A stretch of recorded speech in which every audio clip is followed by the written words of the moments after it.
Living in the Past is a Turtle, Mysteries of Azeroth, and Everlook Broadcasting production.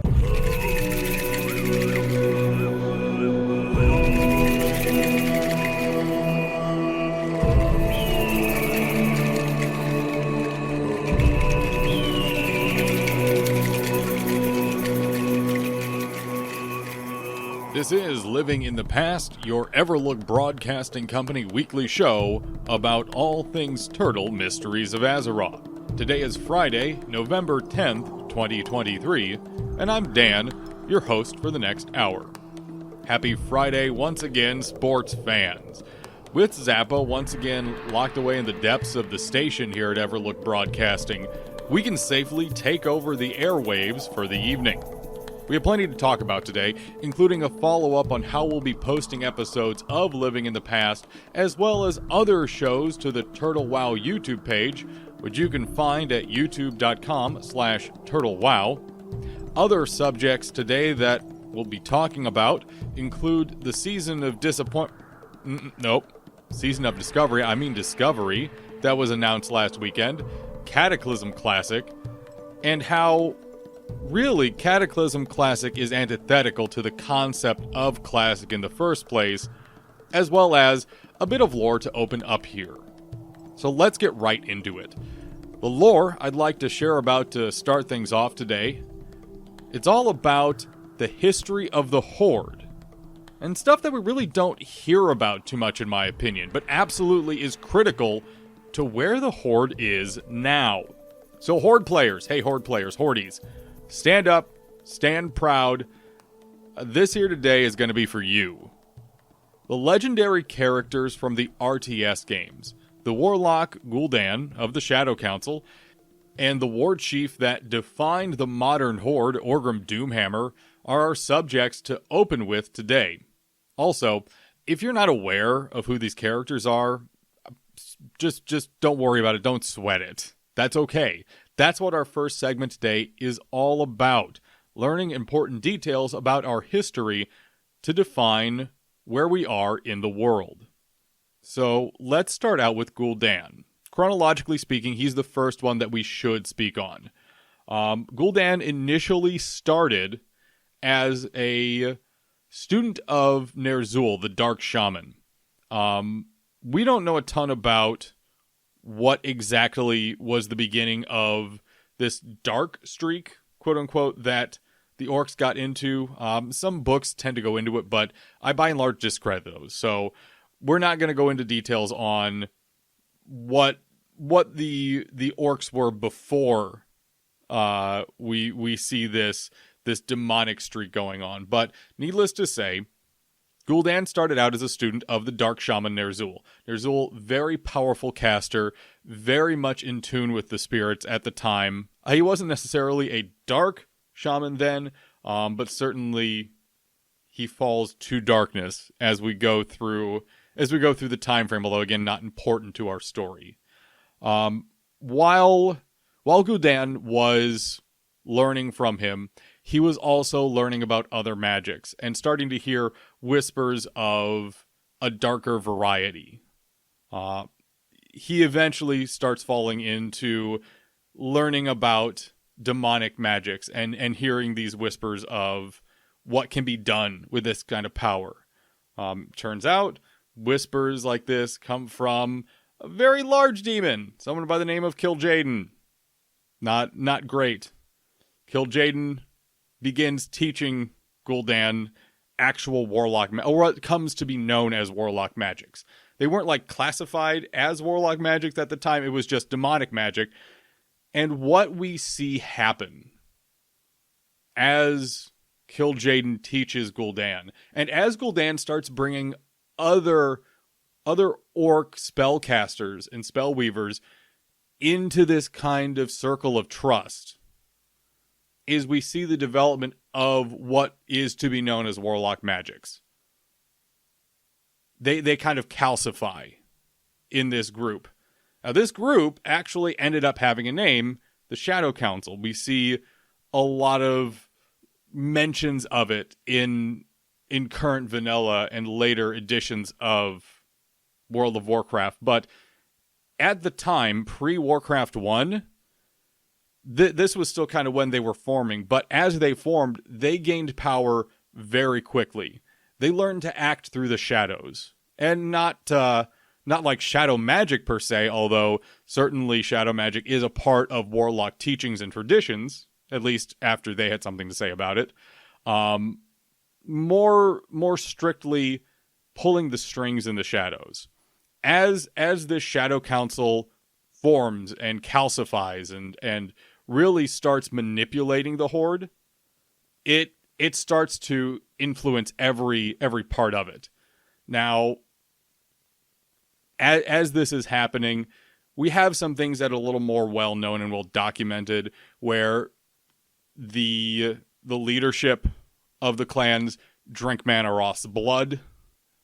They signed the pact with the Burning Legion, and thus all of the Orcish clans are infused with bloodlust. That's kind of where the point of that corruption happens.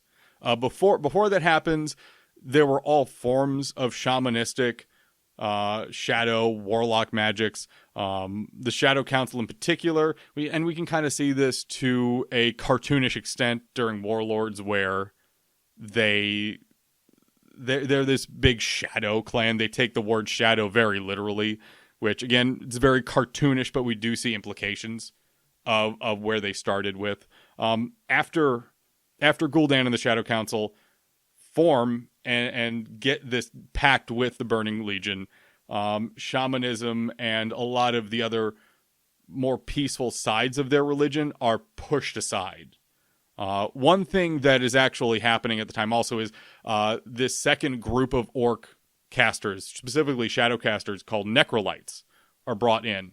And it's suggested that they use the power of the earth still, and they still respect the spirits and elements, but they're more about darkness. In truth, they're almost pure necromancers. Necrolytes are pretty much just necromancers. They're manipulative, they're controlling, and they replace the actual Orcish religions, shamanism, with something that is a pale reflection, absolutely soulless and very manipulative. And all of this is because of the Shadow Council's doings, not just the pact with the Burning Legion, but their influence of trying to spread warlock and dark magics throughout the Horde.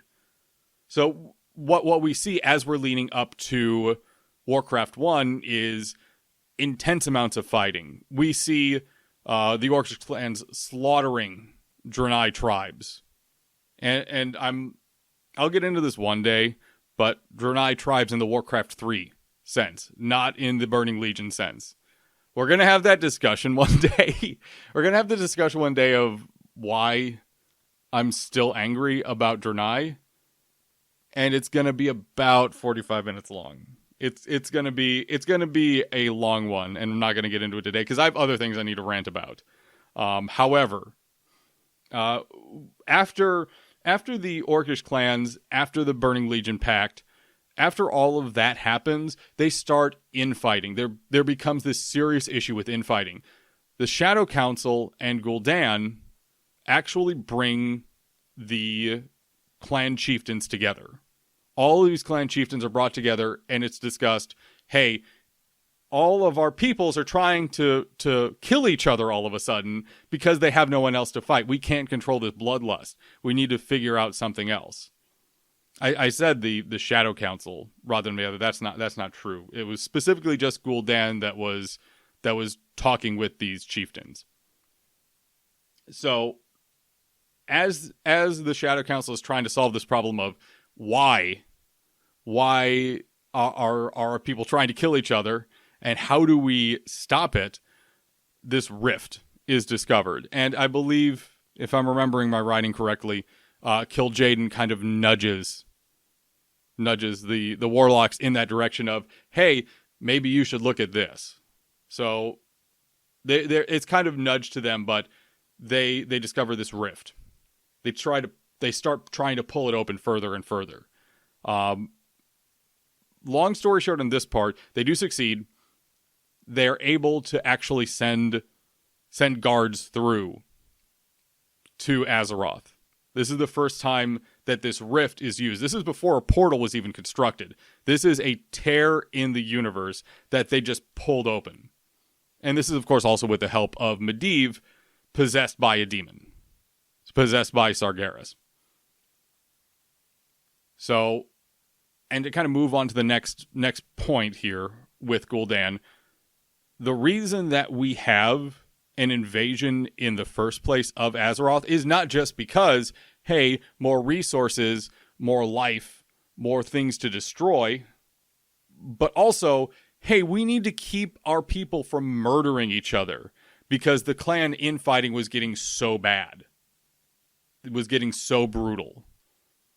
So that's why. Those are the big reasons why there wasn't even an invasion of Azeroth in the first place. So Warcraft 1 ramps up. According to the original documentation for both Warcraft 1 and Warcraft 2, the first war between the orcs and the humans is about 15 to 17 years, if I'm remembering correctly. It's a long time. And the initial problem that Gul'dan ran into is because each clan was still its own unit, its own thing. There was no unified orcish group yet. There was no horde. And as much as he and the Shadow Council could manipulate and push and nudge from the shadows, there needed to be a figurehead. On comes onto the scene Blackhand. Blackhand is a meathead. Blackhand is an absolute, just massive warrior fighter meathead. He has some tactical knowledge, but he's just a puppet. And Gul'dan latches onto this very quickly, manipulates the heck out of Blackhand. And he's known as Blackhand the Destroyer. He is a massive fighter. And because Gul'dan sees how manipulative he is, he pushes Blackhand into climbing the ranks of the Blackrock, taking hold of leadership there, and then installing himself as war chief, as bringing the clans together, saying, hey, we need to stop being bad at this. We need to stop losing to these puny humans and their knights, and we need to organize. Of course, this wasn't Blackhand doing this. This was all Gul'dan. So the reason that we even have a war chief position is not because of Blackhand, even though I'm sure Blackhand wanted power, but it was because of Gul'dan.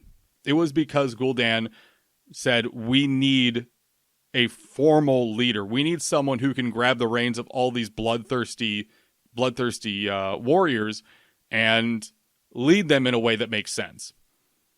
And while yet Blackhand technically did a great job, won the first war with the humans, destroyed Stormwind, it was all Gul'dan. So we get to the end of Warcraft 1. Gul'dan and Medivh are trying to figure out where the Tomb of Sargeras is. They're trying to figure out where the Tomb of Sargeras is at. And while they're trying to do that and work in tandem, Medivh and Gul'dan, Medivh gets killed. This sends Gul'dan into a catatonic state for weeks on end. And while he's in this state, Blackhand is useless. Blackhand turns into, once again, this big meathead slab of flesh. Good for killing, good for doing a murder, really not good at anything else. And along comes our second subject of this, Orgrim Doomhammer. Doomhammer is the Blackrock orc that sees what's going on. He sees the manipulation of the Shadow Council. He sees that Blackhand is just this puppet. And then he sees the opportunity to take leadership from him. So Orgrim Doomhammer, with the Blackrock Wolf Riders, which are the best Wolf Riders of all the clans, the strongest, the most well-armored, the best, rides up, not only kills off Blackhand in an official duel, taking leadership, but then says, I see what was going on. It's clear that the Warlocks and the Shadow Council were the ones manipulating everyone in the first place. I'm going to deal with the problem. Kills off every single Orc Warlock except for Gul'dan. Gul'dan wakes up, realizes he's been beat, submits to Ogrim Doomhammer, and then, unfortunately, Gul'dan somehow convinces Doomhammer that the Wolf Riders are going to try and take power back now that they've seen how easy it is. That's why we don't have Wolf Riders in Warcraft 2. They're actually banished by Doomhammer. One of the few mistakes he ever made. Now, this isn't the end for Gul'dan's side of the story. Gul'dan is then told, hey, because I killed off all your warlocks, we need caster support. We need some spellcasters to support everything we're doing as the Horde. So what Gul'dan does is he brings together all the Necrolites. Do you remember Necrolites? He brings together all the Necrolites and says, okay, we're going to take all these dead Stormwind Knights and make casters out of them. Okay, let's do this. Tries it. Can't do it. There's just not enough darkness in the universe to shove into the corpses of these dead knights to bring them back and to make them into something that he needs.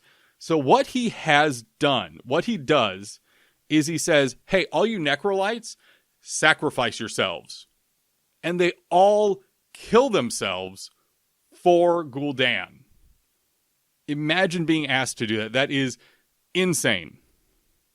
But they all obey Gul'dan. Gul'dan takes their souls. Gul'dan takes the souls of these sacrificed Necrolites and shoves them into the corpses of these dead Stormwind Knights, these Brotherhood of the Horse. They rise up, and thus we get our first Death Knights. So another point in what Gul'dan did was made the first Death Knights. We get a lot from that, including Death and Decay. A lot to think on.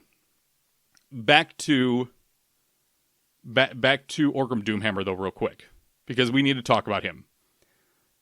While all of this was going on, Doomhammer was trying to figure out, okay, how do we continue our onslaught of these humans? Because if we don't kill them, they kill us. He knew that there would be reprisal for what the Horde has done, and he needed to continue the push. There was also that bloodlust still that needed to be sated. Even though Doomhammer did put in a rule that warlock magics were forbidden after that point. Death Knights use death magic, not warlock magic. So no more demon magics in the Horde. Doomhammer was making a point of cutting that off. Doomhammer does a couple things. He brings together all these different peoples as he's looking for allies, as he's looking to invade Lordaeron. The forest trolls, the goblins. He brings in the ogres from Draenor. The ogres were actually specifically brought in because the infighting between clans after that little civil war, that momentary civil war where Ogrim took over, was getting too intense. So the original reason why ogres were brought in from Draenor was as enforcers, oddly enough. And they, of course, develop as a people as the war goes on. But Ogrim Doomhammer sets a precedent of the Horde is not just orcs. The Horde is all these disparate peoples brought together for a common purpose. And he really helped define what the Horde was through that. It wasn't just orcs. The Horde is a place for the peoples who have no place to go. And that we see that to this day, very much so. That's a tradition that's really held firm. Another thing that's held firm is Ogrim Doomhammer really insisted on this concept of honor once again. Before Warlocks really took over and before the Shadow Council took over, there was this very strict sense of honor with the Horde. And we see that now to this day in our current Horde. Honor is everything. And Ogrim Doomhammer did so much to actually bring that back. unfortunately, or fortunately, depending on what side you are, the invasion of Lordaeron failed. Orgrim Doomhammer, despite working with Alterac, which got crushed by the Alliance after their deception was figured out, and because of Gul'dan's betrayal, their invasion failed. Pushed back to Blackrock. Orgrim Doomhammer is captured, and he is imprisoned actually with the King of Lordaeron, King Taranis Menethil. Fast forward a couple years. After the invasion, after all these orcs have been imprisoned in the internment camps, and after Thrall starts trying to figure out who he is and what he's doing, Thrall runs back into Orgrim Doomhammer. And this is the reason that Thrall is wearing that black plate and has the Doomhammer, is because Doomhammer taught Thrall what it really mattered to be part of the Horde and what the Horde really meant. This was massive. This was a huge step. And it's why we see the Horde as it is today versus as more of that original Horde, which was based on bloodlust and dark magics. In fact, I'm honestly surprised that we do see warlock magics in the Horde, or anywhere, to be honest. Not only did the Kirin Tor and Dalaran ban them, although Dalaran was destroyed, so maybe their word didn't pass along, but the Horde had banned warlock magics for ages. Point being, though, and just to kind of put a good bow on top of all of this, the Horde exists because of Gul'dan. Clan unification, because they needed to invade and to actually win a fight, that defined what the Horde initially was. Like, that helped to really set the precedent of, okay, Orcish Horde. Gul'dan also kind of showed us the depths of how bad things can be when it comes to the Horde. How legitimately evil. Like, demonic magics, necromantic magics were everywhere throughout the Horde during the original Warcraft. So really, Gul'dan shows us the low that the Horde hit. Doomhammer really picked things back up, pushed back, said, no, this isn't what the Orcish Horde is about. This isn't what the orcs are about. We're about honor, and we're about strength. Those things are what matters. Not magics. Not trying to trick or manipulate. We fight and we win. That's what the Horde is. Doomhammer really set a new precedent and showed how good the Orcish Horde could actually be, how legitimate, how powerful it could be. And sure, during Warcraft 2, they still did some really bad things. Obviously, the invasion of Lordaeron, not necessarily a good thing. Not necessarily the best. What was done to the Red Dragonflight, bad, really bad. However, setting the precedent of bringing peoples together and really having an insistence on honor and strength, and yeah, blood as well. Shedding your blood for a good reason. These things came from Doomhammer. And while it was Thrall who really helped fully implement all of it and redefined the Horde as the Exodus happened to Kalimdor, if it wasn't for Doomhammer, we would never have seen this legitimate strength and redefinition of what it was. That ended up helping bring it back to its more original roots before Warlocks took over. They're polar opposites. Doomhammer and Gul'dan. Polar opposites, pulling this group, this Horde, in the direction they want. And we should be so grateful that it was Doomhammer that won out over Gul'dan in the end. I shouldn't say in the end, but eventually. Gul'dan had his time and his ability to manipulate. And then afterwards, Doomhammer had his time to pull things in the direction that he felt was right. But it was that sense of what's right that really helped put us where we are today. Alrighty, stepping out of the Warcraft universe for our first break, but sticking with a very Blizzard theme for our upcoming segment after the break, we feature a pair of songs from the StarCraft II Wings of Liberty soundtrack. While Protoss and Zerg have their place, for myself at least, I'm a Terran player to the core. So the first, by level 10 Elite Tauren Chieftain, is Tearin' Up the Night.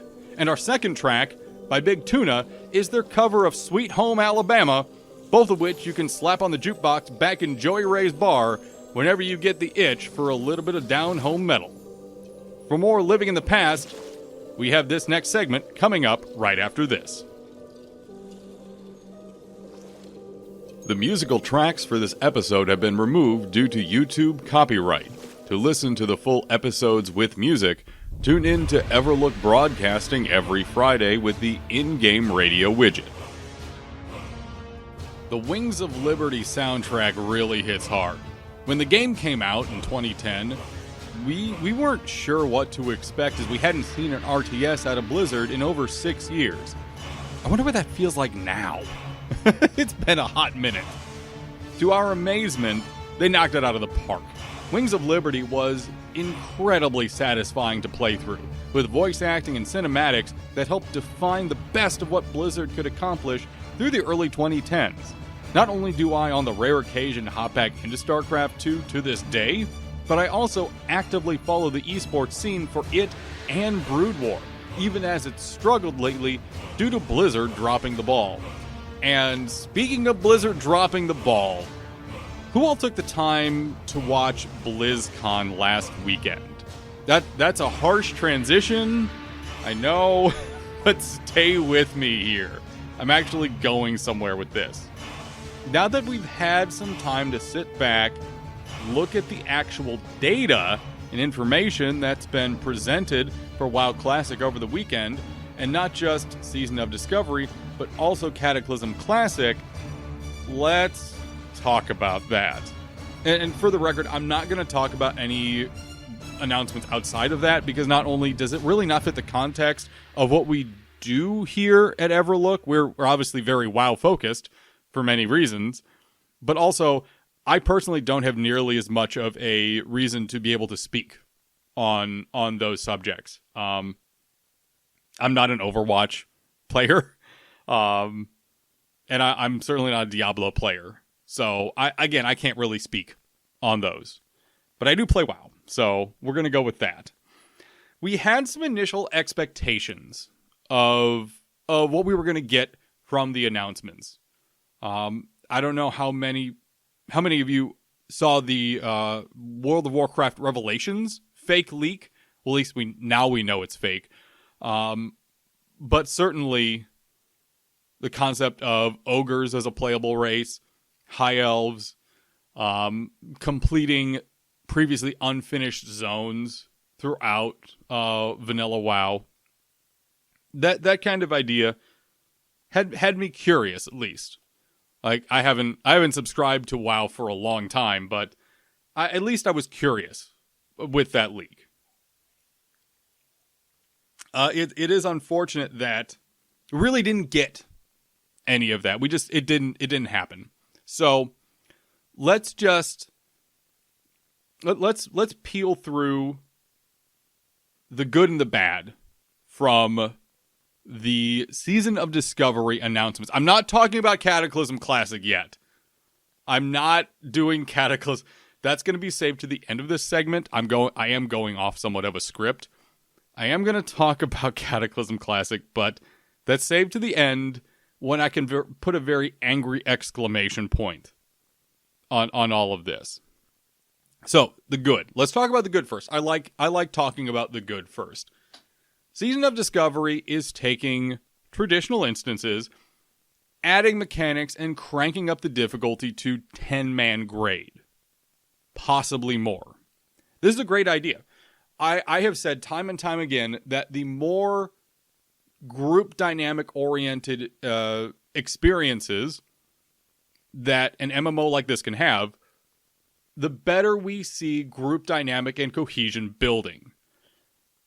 There's a reason that the best group dynamics and best guild structures came out of when you needed to fill a 40-man raid.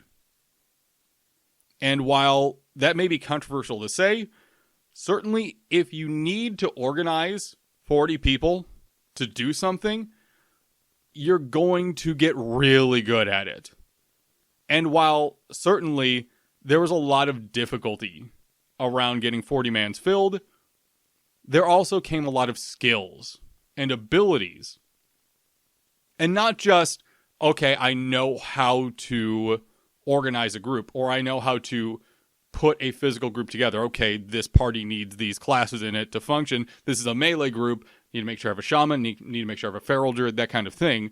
But more of those general soft skills of organizing people, being able to talk to people in a way that is respectful but also gets things done. Being able to actually look at the long-term health of a group.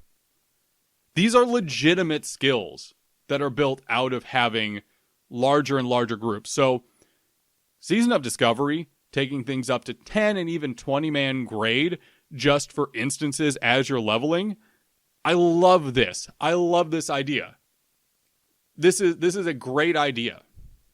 So I'm curious to see how they actually implement it over the course of the patches and the phases. The other thing I like to see is a couple of those class adjustments, the customization with runes that you can do for the classes. Shamans getting more serious tanking setups in the classic / I'm not even going to say vanilla, but in the classic era. It's about time. This is something that I wish they had changed for the initial launch of Classic way back 5 years ago or so. Shamans should have had more serious tanking abilities from the start. And I'm so glad we have that here on Turtle. I'm so glad that you can actually tank as a shaman in most situations on here.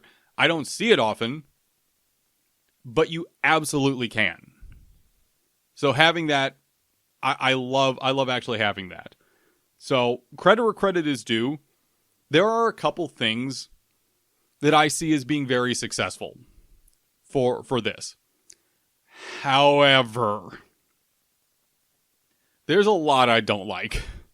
There's just a lot I don't like that I see out of Season of Discovery. There's a reason I call it Season of Disappointment. I know it's a joke. I know it's stupid to say, but at the same time, I have to express how upset I am at this compared to literally any other announcement that they could have put out.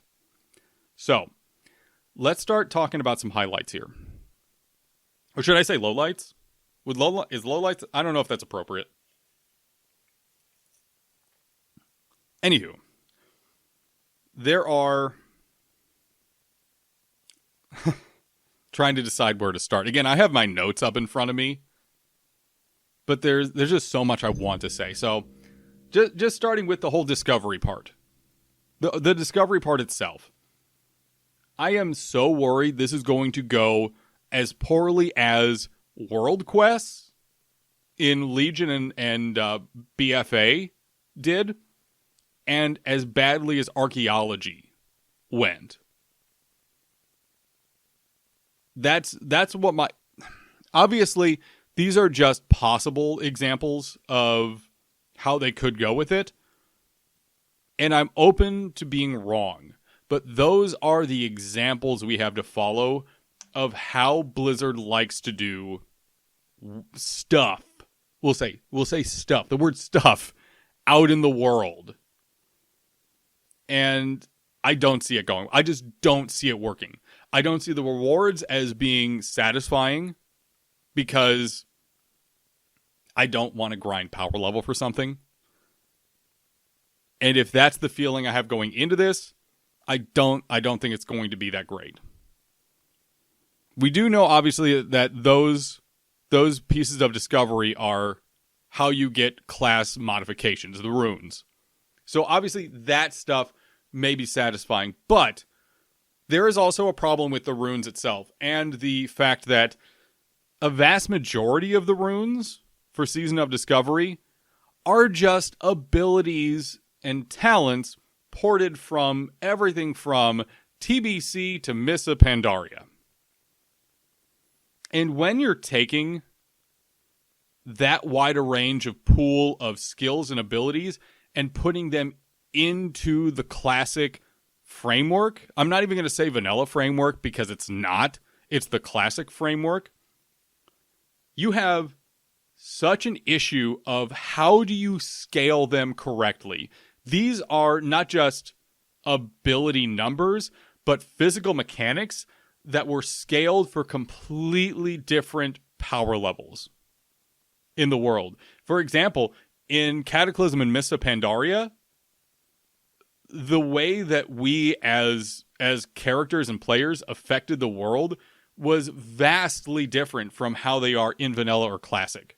You had abilities that just if you ported those mechanics into classic would be so excessively overpowered that I don't think an amount of tuning would do enough to balance them with those mechanics. And that's what we're seeing here. That's what we're seeing with a lot of these runes. They're taking stuff from these later expansions that classes end up getting that they felt it needed, which is an argument that can be made. Certainly, especially with Shadow Priests and finally getting an AoE ability, you can absolutely argue, hey, yes, we really needed that. But is it reasonable then to just take an ability from a future expansion, shove it into Classic, and hope it's balanceable? I feel like anyone who has done any kind of game dev will look at that and say that's going to be a nightmare to try and work through.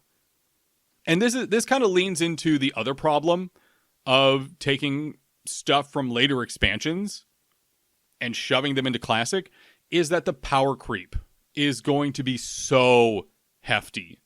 Obviously, one of the problems that I have had, and I've discussed this many times on different platforms, so kind of the first time here, is one of my biggest issues with later expansions of World of Warcraft, even as soon as Wrath, is the power creep and the convenience that comes with some of these later abilities. I did a video on this on my YouTube page, and the example I used was Warbringer, the Warbringer rune, where not only if you put the Warbringer rune on your character for Season of Discovery, can you charge, intercept, and intervene whether you're in or out of combat, but you can do all three of those in any stance you want.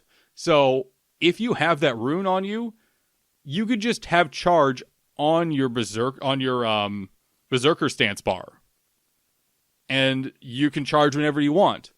But you can also have your intercept on your berserker bar as well as a warrior, and you can intercept whenever you want. You can just be charging around all over the place, and then you can intervene in berserker stance right after you've charged and intercepted. This is the kind of convenience and power creep that is what, in my opinion, is the retailification of Classic. This feels like they are taking retail convenience and power and trying to force it into Classic, and it is so incredibly disappointing. So excessively disappointing, and it kind of shows to me that Blizzard does not understand or respect the vanilla community anymore.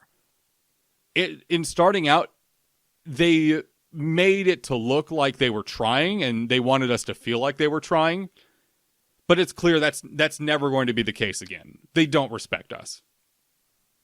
They don't. And we have to come to terms with that.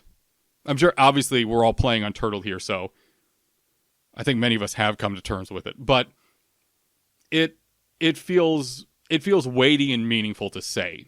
And the last point I'm going to make here is, even if things start out incredibly well, And I'm actually wrong, and things do very well for Season of Discovery.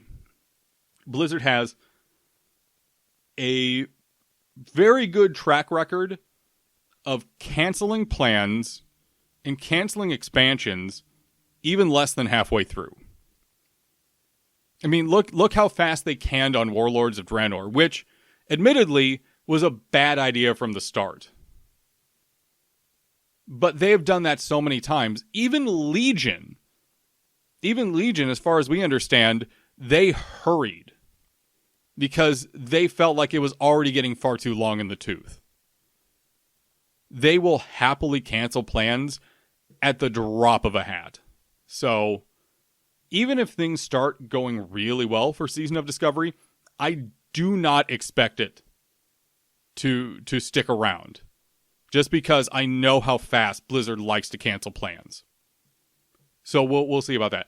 And on the note of Classic and the announcements from this weekend, the announcement of Classic Cataclysm. The reason I need to be careful what I say here, because this makes me furious. Cataclysm Classic is antithetical to the foundations of the vanilla and classic community, as Classic was originally built to cater to the wide range of private vanilla server communities, which Blizzard has since betrayed. For those who actually voted truthfully on their poll that they put out, that Blizzard put out, I should say, the Cataclysm was a good idea. I do not trust you anymore. The whole reason that Nostalrius and other private servers started up is because we wanted to turn the clock back to before the Cataclysm. The Cataclysm changed the world permanently and irrevocably. And one of the big reasons that private vanilla servers started up was because we wanted to go back before then. So, the very concept of Cataclysm Classic makes my blood boil. And we should be so grateful. I guess this is the overall point. We should be so grateful for what we have here on Turtle, where the devs actually respect the source material from Warcraft 2, Warcraft 3, and the original vanilla World of Warcraft. This is so good to have here. My God. All right, okay. We need to reset. So after all that, let's spark some joy. For our second break of the night, I'm opening up with a certified banger. And it follows it up with one of my favorite tracks, one of my favorite games of all time. I fully expect most of you to recognize these iconic tracks from the Remedy universe. But I'll let what they are exactly be a surprise for you, except for the name of the artist. After the break, we'll talk about a few other things that I've been working on the side, including a game that's related to both of these tracks that I've been trying to get through. But first, 2 songs from the Old Gods of Asgard here on Living in the Past. The musical tracks for this episode have been removed due to YouTube copyright. To listen to the full episodes with music, tune in to Everlook Broadcasting every Friday with the in-game radio widget. Alan Wake, the game that helped start the Remedy Extended Universe, is easily one of my favorite games of all time. Not only was The Poet and the Muse my favorite track from the game in its entirety, but the whole soundtrack from Poets of the Fall, who plays as the Old Gods of Asgard, is easily something I feel everyone should make sure to check out. Not only does Poets of the Fall have their own YouTube page, where they posted content for the last 17 years, but the Old Gods of Asgard also have their own YouTube page, where they posted more Remedy-centric stuff now.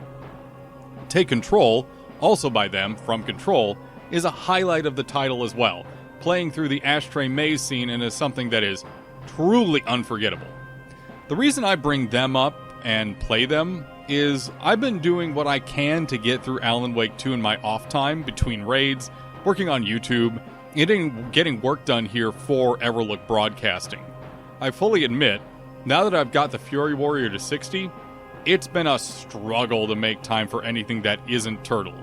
I want to keep pushing on the Shadow Priest, but the Goblin at this point is where my heart is at, which means more consumable farming and more prep to make sure I'm in peak shape on both. I've made good life choices. It's important that people realize how important it is. I'm kind of repeating myself there. How important it is to put the time in to actually farm up the gear you need. Just existing in Classic and Vanilla as long as I have, you run into people who expect to, as soon as they hit 60, just jump straight into Molten Core, Onyxia, Blackwing Lair sometimes. And while a group may sometimes be okay with that, many times they're not, or it puts a little undue pressure or weight on the group. And if they're not okay with that, that is a little rude in my opinion. Certainly if your guild is like, no, we'll just gear you up, relax, let's go. It's another situation entirely, but people make that assumption a little too much. It's so important to put the time in the 10-mans, in the 20-mans, even in instances to farm up the gear you need to perform adequately when you step into Molten Core for the first time. Whether it's making sure you have enough hit or fire res. It's so important to be legitimately ready to go. As a warrior at least, if you're stepping in to Molten Core with 2 or 3% hit, you're doing something wrong. You're doing something wrong. You want to have, if you're, human or goblin or whatever, that 5% with the appropriate weapons or getting up to 8%. Just put in the work. Make sure you do that. But the other thing about that is know what you're focusing on as a player. If you need to farm for hit rating gear, go for those specific pieces. Get out and actually get that done. Don't try to do everything. I know so many people that, okay, they're doing PvP and they're farming gear and they're trying to farm consumables and they have Molten Core here at 9 p.m. And they try to do so much and it becomes a point of burnout. Don't do that. Focus on certain things at a time. So let's say you're going for a PvP grind. Know exactly what you need to grind to, how long you expect to grind to it, and don't try to push yourself to do too many other things during that. Don't burn yourself out. That's big. I'm curious, though. How do you all try to make time for especially multiple characters you want to raid on? Do you just not raid on one of them? Do you keep them available? Do you retire one or have one be your focus? Do you try to show up to as many raids as possible?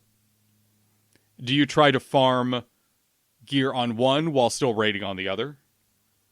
How do you try to do it? Also, something of note that many of you have asked about both in Discord, in World Chat, and directly to me when you run into me in a raid or on voice, is when are we getting a spot to listen to episodes of Living in the Past, as well as other shows that will come up when they come on the air after they've aired. Well, the good news is we're working on getting them posted to the Turtle Wow YouTube page here soon. Where we're at with that is I've gone through and re-edited all of the previous episodes of Living in the Past to be safe for YouTube, making sure they don't get struck down due to copyright, which mostly involves going in and editing out the musical break tracks. What that means is they've now moved on to the graphics team, which is putting together a short rotating video to play while the episodes play on YouTube. Hopefully, they'll be ready to post up in the near future over on the Turtle Wow YouTube page.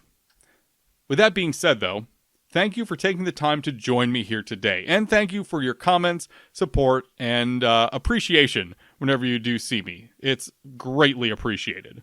Our nostalgia continues even though today's broadcast is at an end. And I hope you enjoyed the show here today. A huge thank you to the Turtle developers, moderators, staff, and volunteers. Without the entire team's hard work and dedication, we wouldn't have this station or server group.